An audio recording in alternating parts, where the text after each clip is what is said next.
to the RYLACast, the official podcast of Camp RYLA, Rotary District 5810. My name's Greg Tepper, and sitting in another room, presumably sitting in front of a microphone, he's back, folks, back by popular demand. He's the man they call Josey, Andrew Josey. Well, hello, Greg. I'm back. I missed you last week. I missed you. Like last episode. It was there's nothing that makes you feel weirder than just talking to yourself in your office into a microphone. I can't do it. Like, I'm a professional talker, and monologues are not my thing.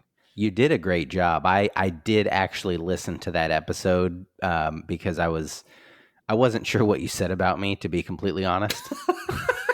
So I wanted to I appreciate your candor. You're like, I'm checking in to make sure he's not subtweeting me. Well, I tried not to. I tried not to slander you while you weren't here. But would you like to take issue with anything that I said in the last podcast? Here we go. Let's just do it. Yeah, just the gloves are off. Yeah.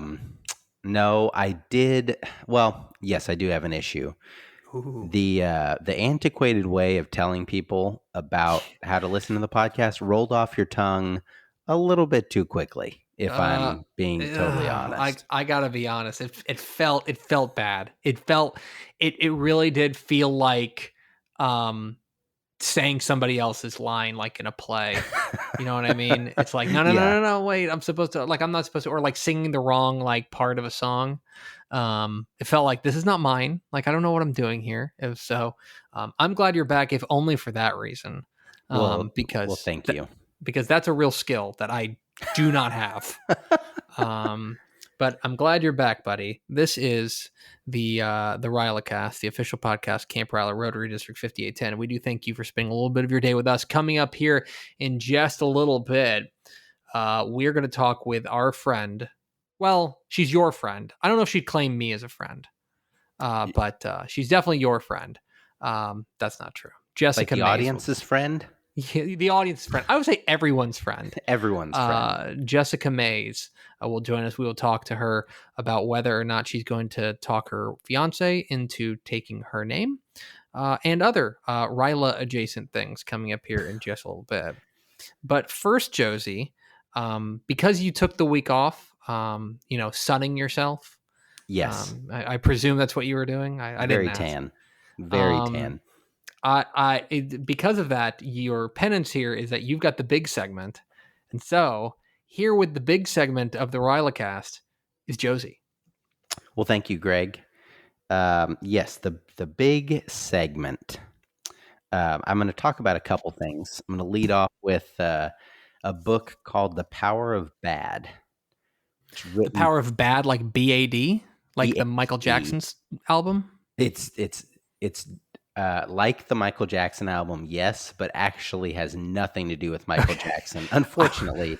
I was gonna say, if it was like an oral history of the Michael Jackson album Bad, I'd be like, in. Like, yes, I'm ready for this big segment. Unfortunately not. This is a boring book about the work of noted psychologist Roy Baumeister. I'm confident I'm butchering his name. John Tierney and Roy Baumeister.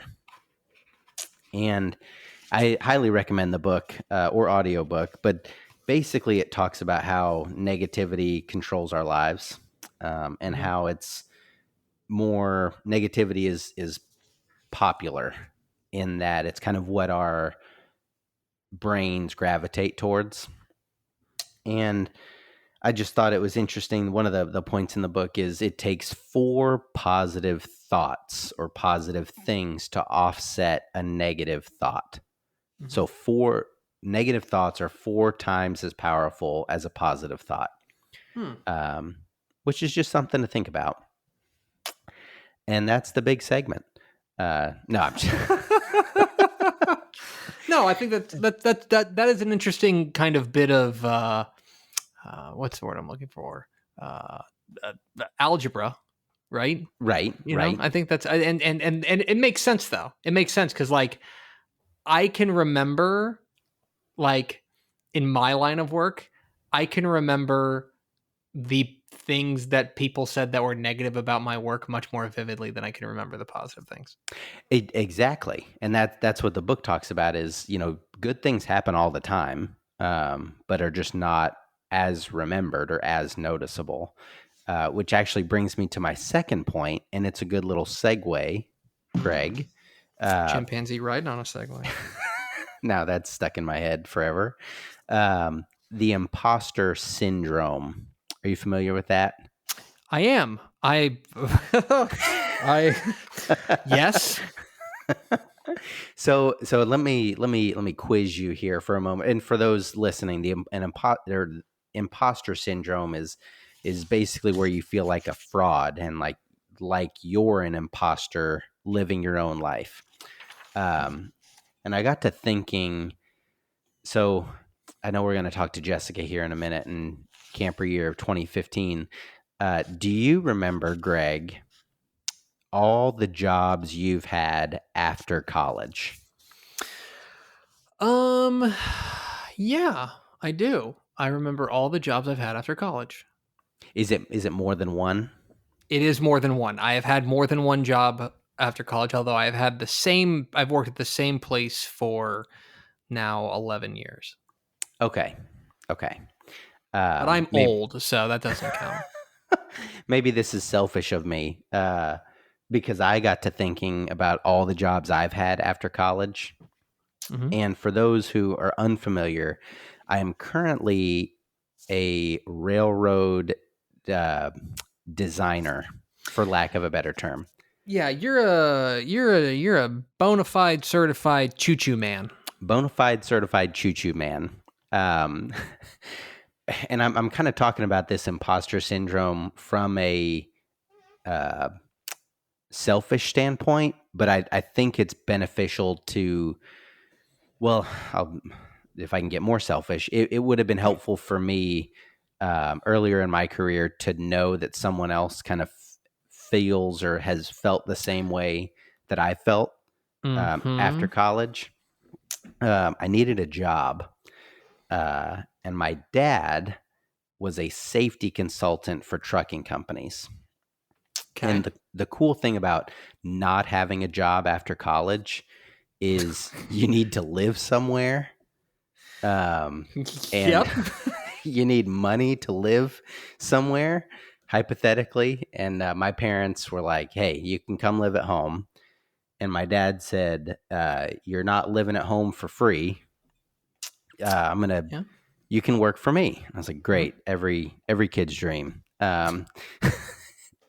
And I worked for the first couple months after school as a safety director for a trucking company hauling hazardous materials. Okay. Which is terrifying when I say those words out loud. What really I was doing was filing some papers and things. Okay. I was going to say, I was like, honestly, that feels like they have, like, you're playing with live ammunition there. Right. You know what I mean? It's like, yeah, no, I was not at all doing that, but it was one of those things like a little resume builder.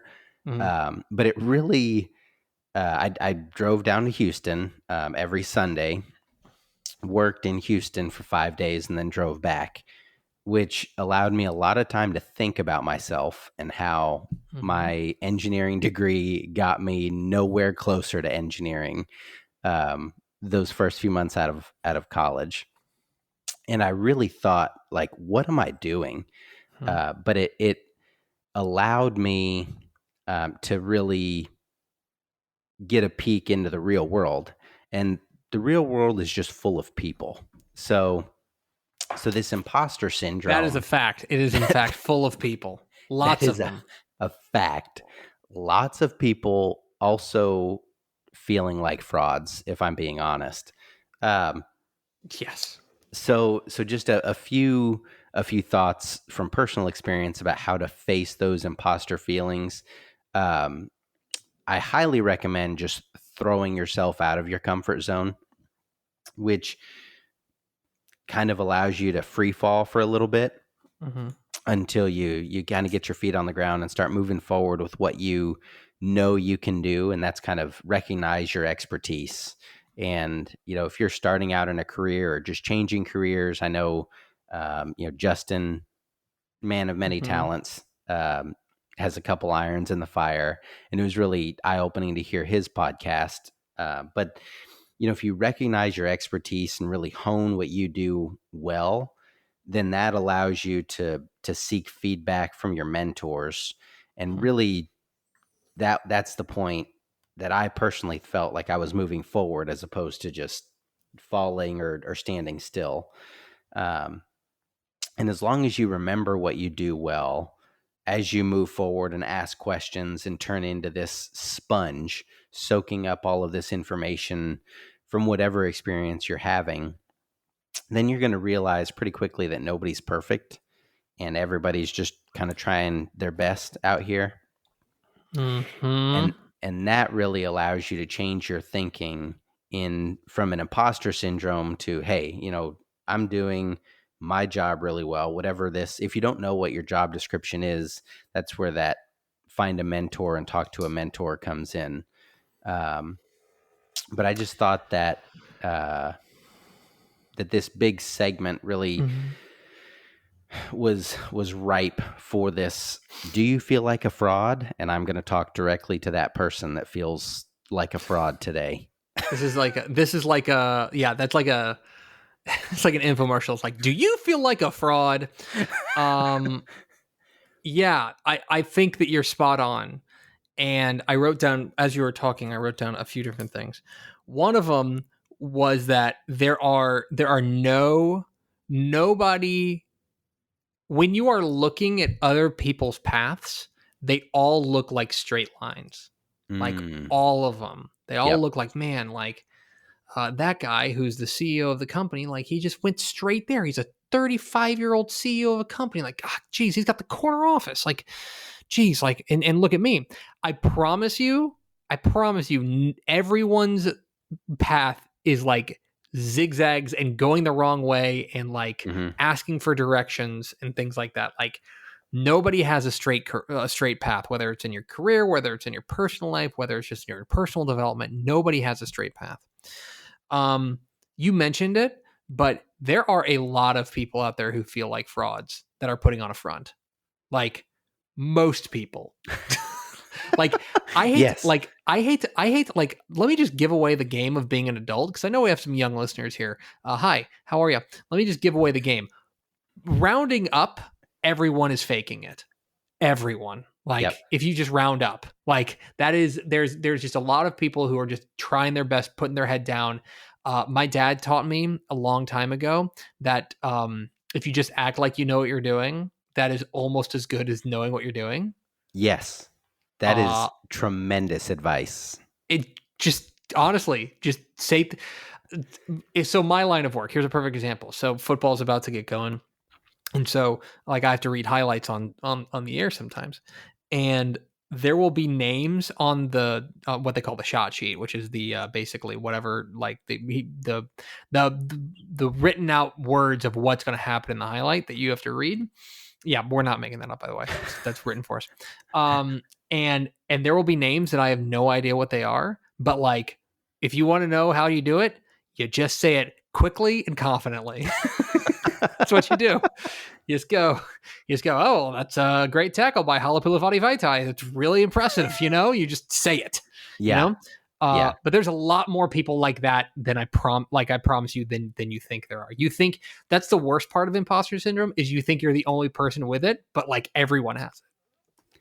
And like, yeah. And that when you're feeling that way, like that's the time that you think that 33, you really focus on the 28-year-old CEO or the 30-year-old CEO, and you forget about all the people whose career were made in the, when they were 40 and 50 and 60. And it's, being an adult is hard enough, and you don't need to add that hardship onto yourself by feeling like a fraud, because you're not a fraud. You are not a fraud, I promise you. Yeah. The only other thing I wrote down was you were talking about being a safety coordinator for a trucking company. You know who the most famous safety technician at a nuclear power plant of all time is, right? Oh man, is it a president? No, it's Homer Simpson. Homer. Homer Simpson is the head of safety at a what is it? It's Homer Simpson job. Okay. He's a nuclear safety inspector there at the Springfield power plant. So like you thought of, like you mentioned, you're like, oh my gosh, like I'm the safety supervisor for this trucking company that's bringing hazardous material, and I'm like, well, he's better than Homer. I would trust you more than Homer. That's a low bar that I think I'm happy to clear. Yeah, we did it. We did it. Josey, that was an excellent segment. Thanks for Well, doing thanks, that. Greg. Thank you. We are, and now, without further ado, we're going to get to our guest. We are so pleased to be joined by Jessica Mays. She's going to talk a little bit about all things going on in her world. Here's our conversation with Jessica Mays here on the RYLACast.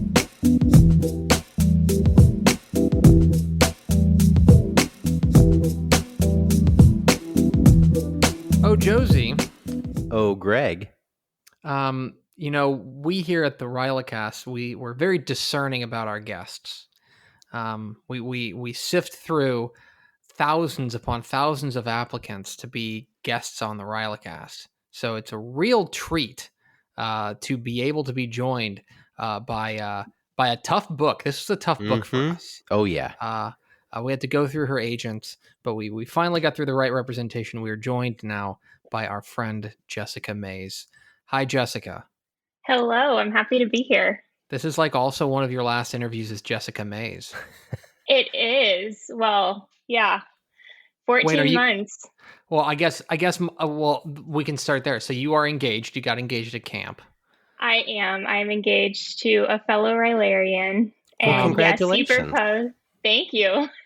And he proposed, yes, at camp, around all of our favorite people. So are you going to take his name or is he going to take your name? You know, I'm really still working on him taking mine. I'm trying to convince him, but I don't think I'm going to win. We here at the RYLAcast, and Josey, I don't want to necessarily speak for you, but we want to fight the patriarchy. Mm-hmm.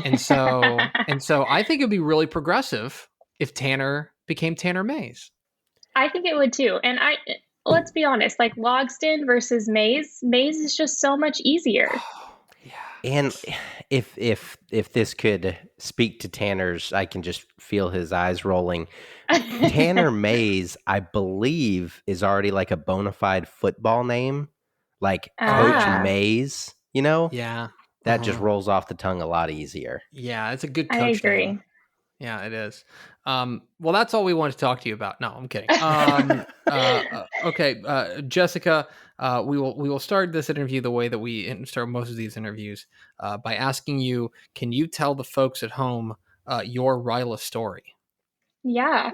So my RYLA story starts back in 2015. I had never heard of Rotary or RYLA or anything to do with it prior to being asked to apply for camp. And I was in student council at Rowlett High School, and our student council president at the time had gone to camp, and he mentioned to a couple of us, like, hey, you should apply for this program. It's really great. I had no idea what it was. I started to look into it, and all I saw was videos of people yelling and getting pulled out of cars and like the chaos that is camp. And I was like, this is crazy, but I'll apply. So I did, and I got selected. I actually went to camp. I arrived on my 18th birthday, and to this day, I would have never spent that birthday any other way. But as an 18-year-old, you're like, why am I spending my birthday walking into a room of strangers, not like knowing what to expect? I have to give up my phone. And within, 30 minutes or an hour, I was already making friends, and it was already amazing. So I then came back to camp in 2016 as an assistant counselor with the one and only Kat Kuzmeskas. and I served in that role. And then I came back in following years on alumni staff doing various, behind the scenes things. When camp stopped and we had to go to the online platform RYLAted, I helped a little bit in that aspect, helping with scholarships and just kind of wherever they needed us to keep something RYLA happening. And then when we finally got to go back in person this past year, I was a first year counselor. And so I got to be back in a cabin with a bunch of high school kids and just experience camp from a whole different perspective and kind of learn new things that I didn't even realize I didn't know being in that role. So I got hooked on way back in 2015 and was following your RYLA story Oh. intently. Bro, yeah, these interviews will humble you quick. So it feels like a long time ago, but it really wasn't. So what do you do now, Jessica? So I am an audit associate with KPMG, one of the big four accounting firms. And so I've been with them for, I'm just coming up on a year starting that career. And how would you say you use what you learned at RYLA now, whether it's something from a camper or you've been involved with the program for several years now? So how would you say you use RYLA in your everyday career? Mm-hmm. I would say that the biggest thing is that both RYLA and the accounting profession are very humbling.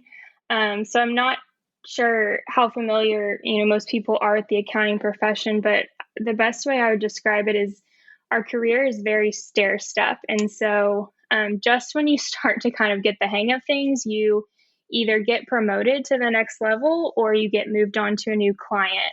You never really get set in like a routine or anything staying the same. And so it's very similar to RYLA in that you never know what you're going to get. You never know what role you're going to get at camp. You never know what the campers are going to be like. Even if, from talking to other counselors, you always get a different group of kids.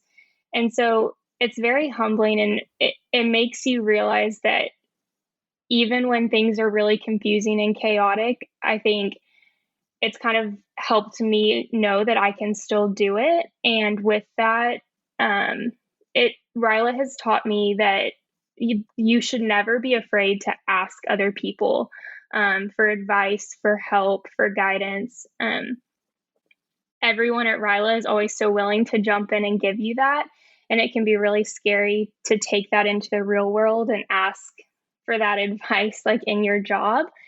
But I think that RYLA and the people at RYLA gave me the courage and the understanding that I still needed to do that. Okay, so you mentioned that you were a first-time counselor this year. I've never been a counselor. Josey, have you ever been a cabin counselor? I have, yes. Oh, see, I don't think I knew that. Let's exclude Jessica for a moment and do a deep dive into that. Tell me all about but you were a counselor for the first time this past year, and I'm interested in how that experience maybe contrasted with your past RYLA experiences, which basically was just like riding around a golf cart with me. Yes, it was very different, much more exhausting. I don't think that I fully understood what our counselor leads meant when they said that you never get a second to yourself and you will be so much more tired. But now that I've gone through it, it's 100% true. And I don't feel that far removed from high school kids. Like, I'm not that much older than them, but they have so much more energy than me. And it made me feel like so inadequate. But I would say you just get to see a very different side of camp. When you're behind the scenes, you kind of see this overarching what's going on. And, you may not always be in the facilitations or like in the nitty gritty of what's going on because you're setting up the next thing. But when you're in that cabin with the campers, you really get to almost experience camp again, like when you were a camper. Like, you get to go through all of the activities, but you get to watch it from the outside. And it's really fun because you get to kind of look at the campers and you're like, you pick out the one and you're like, oh yeah, that was totally me when I was a camper. Like, I resonate with that.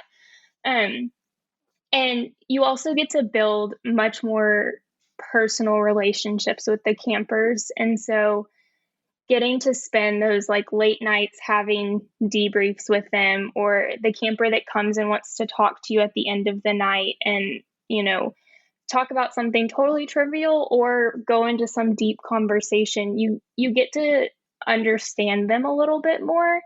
And I think it's a really helpful perspective also to then take, if you were to not be a counselor, or to take back to people who are behind the scenes and kind of say like, hey, I know we've been doing this, but this is how the campers are responding, or the campers really loved this. You get a lot more insight into kind of what they're thinking and feeling. Okay, Jessica. So, Josey. student council at RYLA, Uh-huh. and I believe we're coming up on the 10-minute mark of this interview, and this might be the longest I've gone talking to an Aggie graduate without mentioning Texas A&M. God. So I'm going to bring it up. What was that like going? You've talked about your experience at camp. Mm-hmm. I'm not sure the school size of Rowlett, but I imagine it's much smaller than Texas A&M. So Yes. So what was that like going to a university of that size? I thought when I was in high school that Rowlett was very big, because it was a 5A and then a 6A when they did the changes. And in my mind, I was like, yes, I go to such a big school. And like you said, Texas A&M is massive in proportion. There is such a broad range of people and clubs and classes. Like, there's just so much going on. And it was kind of overwhelming at first, but I'm biased, but Texas A&M is amazing. And I think that they do a really good job of trying to kind of have a little bit of everything. And so it really was pretty easy. If you put in the effort, you really could find like your niche group, whether that be people who have similar major to you or people just who have similar interests, and you join a club with them. But it's definitely daunting. And I would walk through Rowlett and you couldn't go, 5 feet down the hall and not see someone that you knew fairly well. And then I go to Texas A&M and I could go an entire day walking across campus and not see a familiar face. So it was very, very different. I think that, we like this podcast to be reflective of just the camp as a whole, but the one place where we really do not fit is it's a Mizzou grad and a Clemson grad hosting the RYLA podcast. Yeah. And that's like, and it like all we do is interview Aggies. It's just like, this is the whole That's podcast true. is basically, Aggies are great. And there's a lot of Aggies at RYLA, I feel like. There are a lot of Aggies. There's a lot of whooping. I think you realize how much whooping there is whenever you're the person not doing the whooping. Like, and I've never whooped because that would get me in trouble. I know. Well, you should try it sometime. It's really fun. I'm sure it is. It looks fun, but I also know some Aggies who would be very mad if I were to whoop. So I'm gonna hold off. That's fair. Yeah, better to play it safe there. Well, we are at the time in the podcast interview where we ask our guest to plug something. So the forum is yours, Jessica, to take it away. Yes. So bear with me because I'm going to plug this, and I feel like I might get a laugh out of it, but Childhood Jessica is going to love me for it. And I'm going to plug the Shania Twain documentary that just came out. What? Or two. Yes. I know. I Greg knew is I was just going to learning get about the Shania Twain documentary. Picking up a it. pen. Yes, seriously, go watch it. One, because I was obsessed with her as a child and had every album, and just like my parents have so many videos of me singing Shania Twain. But also, I think that it's not as easy to realize, and I honestly didn't even know a lot of the stuff that Shania Twain had gone through throughout her career and her childhood. And the amount of adversity that she went through is absolutely insane. And to realize where she got to after that and how successful she was and how much she just kept pushing and she wasn't going to give up. It was really cool to watch and to hear it from her perspective. Okay, so where is this Shania Twain documentary? It's on Netflix. Okay, Netflix. So good. Writing that down. There's now 2 documentaries on Netflix I have to watch. The other one is going to be less fun. I think Josey knows which one I'm talking about too. I'm not sure. You haven't watched the Manti Te'o documentary? Oh, no, I have not. I gotta write that down. Okay. Final question for you, Jessica Mays. Yes. We mentioned that off the top that you are now engaged. You got engaged at camp to Tanner, who is a boy you met. My question is a loaded one, which is, how's wedding planning going? It's going really well now. We're making some progress. We were moving over the summer, and so we kind of stalled on wedding planning. But this weekend, we actually booked our venue, so we have a date. Oh. Yes. So October 2023 will be the day or the month. But it's going. It's a very overwhelming process.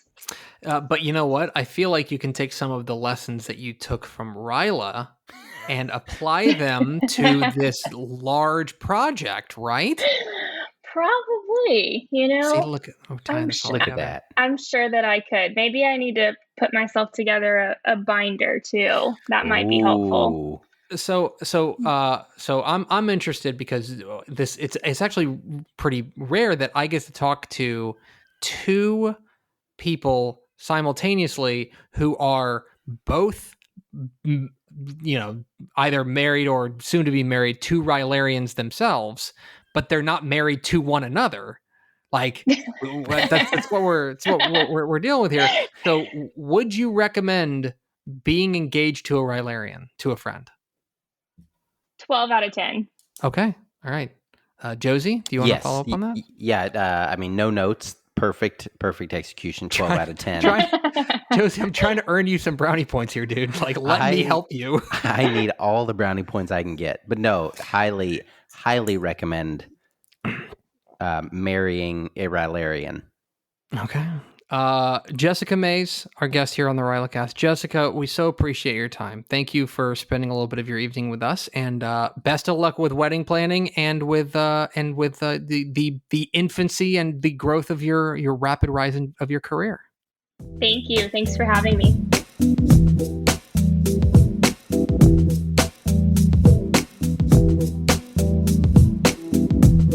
Our thanks once again to Jessica Mays, our guest here on the RYLACast. I like Jessica. She is a friend of mine, and I think she's cool. I'm on record saying that. Ditto. Yeah. So I've got the ender. I've got the closeout, and I've got a couple of things to talk about. So I mentioned that football season is coming up. And for those, I don't know, every podcast is somebody's first, and a lot of people haven't met me. I work in football. I work in high school football. And so it's about to be busy season for me. And so football's on the brain. Is football on your brain? Football's, yes. I do not work in football, but football is on the brain. How are we feeling about Clemson? To tie it back into your work with football, I'm feeling real good about the backup quarterback situation. Cade Klubnik. Cade Klubnik. And see, I waited for you to say his name Bro, because I I didn't know told if it was Klubnik or Klubnik. No, it's Klubnik. I know because I've had to say it 100 times and I got corrected on the air. Anyway, all that is to say, and by the way, for the K Klubnik, okay, he played for Austin Westlake. Now he's like a blue chip quarterback. Now he's at Clemson. And I want to go on the record here on this podcast. I've gone on the record privately to you, but you can vouch for this. I told you very early on, like right after he committed to Clemson, I was like, this kid is the real stinking deal. Yep. Yeah. I remember that. Anyway, so if Cade Klubnik flames out, it's on me. Okay. So a couple of things that I want to recommend. I guess we'll pull back the curtain here. We're recording this at a time where just yesterday, I don't know if you saw the news that Gary Gaines had passed away. Do you know who Gary Gaines is? Vaguely, but for the sake of radio, I do not. Well done. Gary Gaines was the former head coach of the Odessa Permian Panthers. He was the head coach of the Friday Night Lights team. Basically. Okay. He was the head coach in 1988 when they went to the semifinals, lost to Dallas Carter. Dallas Carter was eventually stripped of the title, but that was the season that the movie and the book and then the movie were based off of. In the movie, by the way, they say that was the state championship game. That was not the state championship game. That was the state semifinal when they lost to Dallas Carter. Anyway, that's me correcting the record here on high school football. This is a high school football podcast, right? Anyway, we're here for it. Yeah. So it got me thinking a little bit about coaches and coaches as leaders, because I deal with a lot of coaches. That's like one of my very large constituencies at my job is Texas high school football coaches. And so I want to recommend a book. It's actually a book by and because one of the things that I really admire about coaches is I tell people a lot that calling plays on Friday night is about 1% of their job. Part of it is that they have to be public school teachers in the state of Texas, or they have to be teachers, I should say, full-time employees of the school. So they're teachers first and foremost. But then also just the ability to hold together a team. You're dealing with 15, 16, 17-year-old, boys who can be often hard to wrangle, let's say. And so I really admire coaches and what they do. And I want to recommend a book actually by a guy who's not a coach, but a guy I've gotten to know a lot through my work. His name is Stephen Mackey, and he runs he's a player development coach. He's like a personal development guy. And he along with a gentleman named Damon West wrote a book called The Locker Room. It's called The Locker Room. It's about it's how great teams heal hurt, overcome adversity, and build unity. It's a real quick read, but it is a really interesting look. It's kind of it's technically a fiction book, but it essentially tells a narrative of that there is that there's an offensive comment made by one of the student athletes in the locker room, and these 4 coaches, 2 white and 2 black coaches, have to come together and sort this through and help the team work through it. And it's really an interesting look at the ways that leaders are able to take the situation that's given to them, assess it in a clear-headed way, and go about things even though there are times when the coaches are really emotionally charged over the thing, put those aside and figure out exactly what's best for the team as a whole. It's really an interesting read, and like I said, it's a quick read. But there's even a chapter, if I may tell you, chapter 4 is called "Growth Takes Place Outside of Comfort Zones." Okay. Does that sound familiar? I'm locked in. Yes. To The Locker Room. It's a good read, and I would highly recommend it. It's The Locker Room by my friend Stephen Mackey, and it was co-written by Damon West. I would encourage you to check it out. Simply, it's a nice narrative on I think like an overarching way of embracing conflict, recognizing what it is, and finding ways to work through it with a group, with a large group of people who maybe don't all see eye to eye. I enjoyed reading it. I think you'll enjoy reading it too. It's called The Locker Room. So I hope you'll check that out. And that is what I wanted to say, Josey. So now back to Clemson football. Are we going to win the ACC this year? Well, thanks. I really hope so. I'm feeling like we've got it. Okay, if we're making bold claims, yeah, we're going to win the ACC. Who worries you in the ACC? Because I'll tell you who would worry me. Well, I read the headline of an article, and it was like, "Not so fast, everybody." Yeah. Just because there's no Kenny Pickett, watch out for Pitt. Yeah, I think Pitt's going to be okay, dude. I think NC State's going to be pretty good. NC State, I've got some hot opinions on really? On old Dave Doran. Oh yeah, it just seems like NC State's got our number. Yeah, they're tricky. They play a Texas team. I think they play Tech.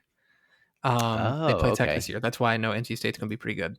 Anyway, that's enough college football talk. Football's right around the corner, and we will be here to cover it for you live on the RYLACast every time we come on. Okay, that's going to do it for us. We do thank you for spending a little bit of your day with us.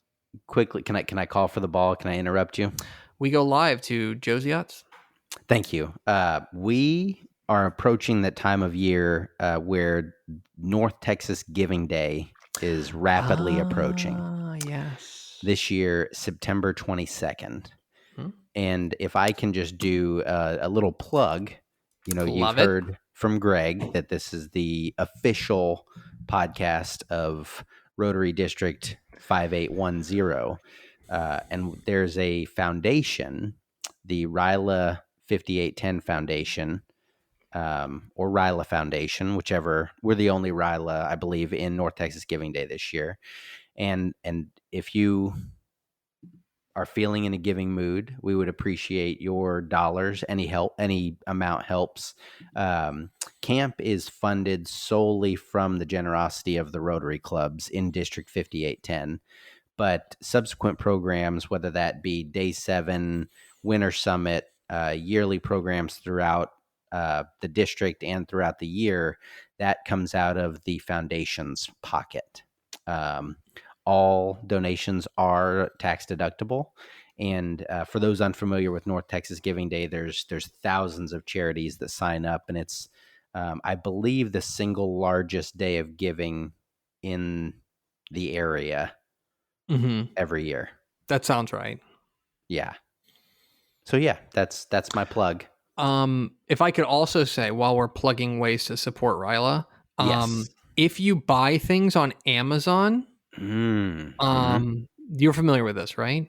Yes. If instead of typing in www.amazon.com, if you literally just type in smile.amazon.com, same website, like whole thing's the exact same experience, but a portion of the proceeds of the thing that you buy, they get donated to RYLA. So my charity is for me. Whenever I buy things on Amazon, I give a little bit of money to RYLA. So that is a no, like that is not a low effort way of supporting RYLA. That's like a no effort way of supporting RYLA. Is like it's two more letters. I have to say, smile instead of www. Well, and as someone who's hyper focused in the donor market for RYLA 5810, the Amazon has now made that functionality available in their app. Oh, so for all of those who just scoffed at the idea of going to a website, there is functionality in the app where you can select a charity of choice.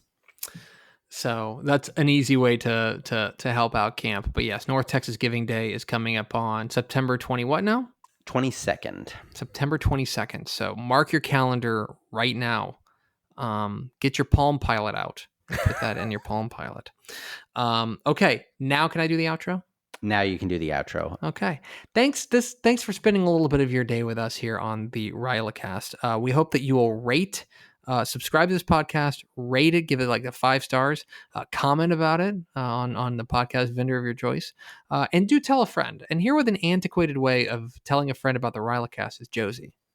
Well, thank you, Greg. Yes, this method comes to you from the Aboriginal people of Australia, who have over 200 distinct languages between them. The Aboriginal people have carried carved or painted sticks to identify themselves and their announcements to neighboring groups as they travel. So as you travel to your neighboring groups, I encourage you to write a picture on a walking stick and then explain that to your neighboring group as you show up to listen to the RYLAcast. Do you see what happens when Josey takes a week off? Like, he just comes up with like he starts Googling antiquated ways of communicating with people. Oh, what a show this is. Thanks for spending a little bit of your day with us. Josey, thanks for your courage. Thanks, Greg. We'll talk to you next time on the RYLACast.